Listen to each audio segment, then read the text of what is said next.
This is Hannah Nealman. Hannah and her husband Daniel own Ballerina Farm. On this farm, the Nealmans live a picturesque farmhouse lifestyle with their children in tow. The farm looks like it was made in the 1800s, and the family kind of does too. Hannah records this quaint farm life and publishes it all online to her combined 8 million followers. The video showed the Nealmans' life on this adorable, modest homestead.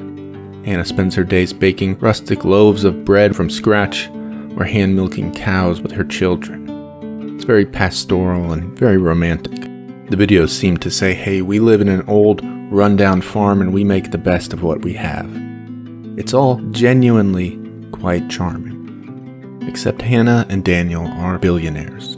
Daniel's father founded JetBlue Airlines, and Daniel is the heir to that empire. This fact is left out of all of their videos, I would argue, quite conspicuously. I don't think the Nealmans are pretending to be poor, but they are co-opting poverty as an aesthetic, or at least some bizarre, fictional version of it. Poverty in the modern world is not baking bread or milking cows, and we'll talk about that later.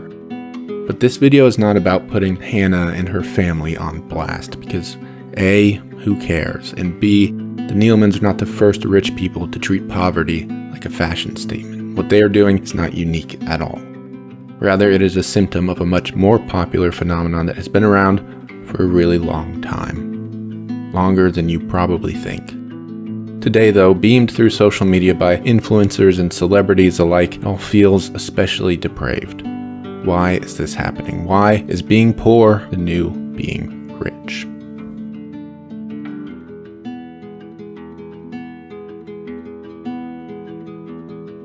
Marie Antoinette was the last queen of France before the French Revolution. Goes without saying, she was extremely wealthy. Indeed, she was known for her opulent lifestyle. During her reign, Marie Antoinette built what is called Le Hameau de la Reine, or the Little Hamlet. She recruited workers to create a modest village for her, basically in her backyard. It was designed to look like an everyday peasant village, complete with farm animals like goats, cows, and sheep. Altogether, the queen built 5 brand new buildings. These cottages mimicked those found in the idyllic French countryside. Of course, without all the dirt, starvation, and rampant, deadly disease. One of the cottages was made for the queen and her immediate attendants, while the others housed the peasants who actually worked on the farm. If stories are to be believed, Marie Antoinette often found herself bored and or frustrated by the trappings of royalty. Okay. When the world just got to be too much for her, the queen would go to her farm and dress up like a peasant. Literally. Marie Antoinette would change from her royal garb into peasant clothes, into a plain muslin dress. She and maybe some friends would milk cows, tend gardens, and play with animals. After a few days of make-believing she was poor, Marie Antoinette would return to her royal lifestyle.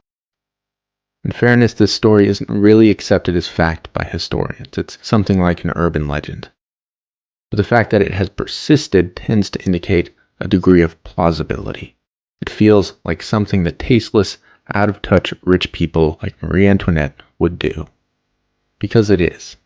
We don't have to go that far back in time to find it happening. Kim Kardashian recently did a photo shoot where she dressed up like a milkmaid.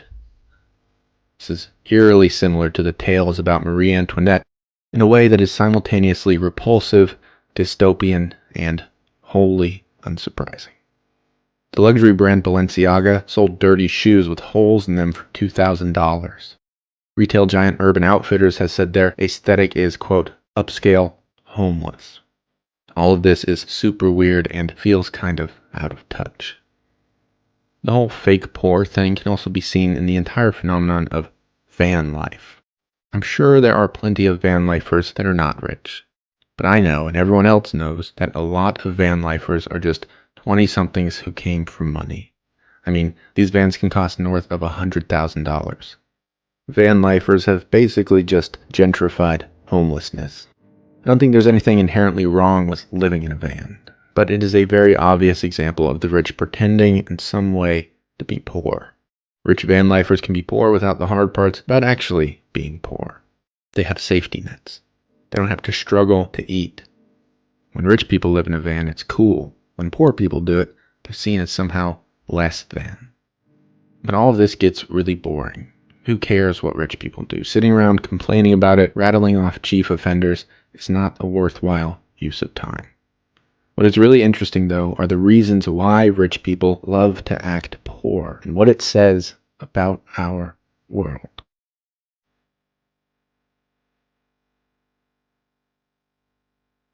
Perhaps the number one way to show off wealth has always been some form of exceptionalism. The rules of society don't apply to a person because they are wealthy, and they want to broadcast that. Look at this huge house, look at this expensive car. I have all of these things, and they make me different from regular society. I am rich, therefore I am exceptional. The standards and expectations of real life do not apply to me. You can tell by the way my life is, by the things I own. So, keeping that in mind, today we live in a world inundated by, well, everything. We are expected to both produce and consume as much as possible. Our entire lives revolve around work, which is just a way to produce goods or services, or more accurately, money. The first thing we ask people is what they do for a living, which is basically just another way to ask what they produce. Your level of production is perhaps the most valued trait in modern Western society. So, what if you can go live on a farm? What if you can spend all day producing a single loaf of bread, and that's it? In a world driven by productivity, producing nothing is the most exceptional, elite thing you can do. Information overload was once something we struggled with. Now it's just something we must endure in order to survive. We have to be constantly plugged in, or we can't do our jobs. We can't be connected to our families or our loved ones. Without a constant stream of news, we become ignoramuses who don't pay attention to the world around us. But if you have enough money, you have the privilege of escaping this reality. You don't need to deal with information overload. You can just bake your bread on your farm or whatever. The pop singer Ed Sheeran famously doesn't have a phone, but I guarantee you he pays someone to have a phone for him. Being completely removed from the world around us has always been a hallmark of the rich.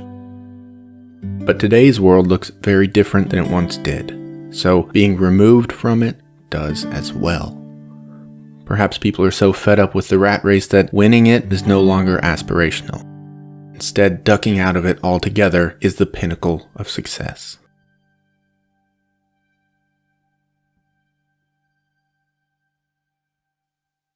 Today there is a growing voice of disdain for the ultra-wealthy. Anyone can hear it, whether you are part of it or not. The types of media being produced, the rise of Bernie Sanders, the general discourse in America. People don't like the rich in the way they perhaps used to. Every week, the rich are being blamed, maybe deservedly, for many of the problems in our society. But by pretending to endure a struggle, the rich hope to gain two things: acceptance and respect. When celebrities or influencers dress up like milkmaids and play farmhouse, they are saying, hey, I'm like you, I have struggles, things are hard for me. So, the idea is that regular people will accept them. The irony here, of course, is that these people are so far removed from poverty, they have no clue how to even imitate it. The contemporary struggle does not take place in a farmhouse. By pretending to have struggles, the rich also tap into the idea of the world as a meritocracy. Rich people show themselves struggling with the implication that they deserve their wealth because they worked hard just like everybody else. The hope, perhaps, is that this will produce a respect for the so portrayed hard work that earned the rich their wealth. Last year, when asked what advice she had for women looking for success, Kim Kardashian said they just needed to get their asses up and work. This was obviously misguided advice, but it was also a message to viewers that, hey, look at me, I've worked hard. You should like me, I deserve what I have. Maybe not.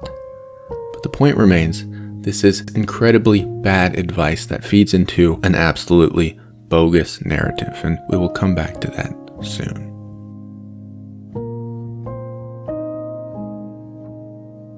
So what? Who cares? Rich people can do whatever they want with their money or their influence. What difference does it make? Well, it's just ethically bankrupt to dress up as poor people for a day. It's gross on a moral level. Beyond that, it is tremendously important for people to have some genuine grasp of other people's experiences.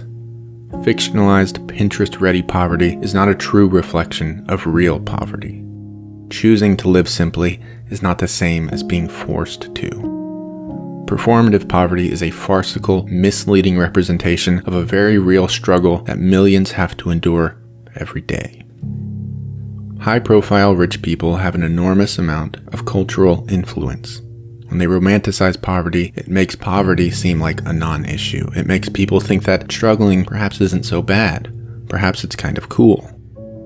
At the very least, it causes the widespread acceptance of poverty. And so there is no large-scale interest in doing anything about this huge problem. This also diminishes attention on all of the issues that fall under the umbrella of poverty. When it becomes cool or even normal to be poor, no one really does anything about systemic poverty. You see, the reality is poverty isn't a necessity. Our society doesn't need to have people who literally starve to death. We have a lot of money in the Western world. There are things we could actually do. But as long as we accept poverty as part of our society, it simply isn't a problem. It's just built in. When the uber-rich romanticize poverty, they often paint a picture of a lower-class person working hard and overcoming their circumstances. This is possible, but it's not universally possible.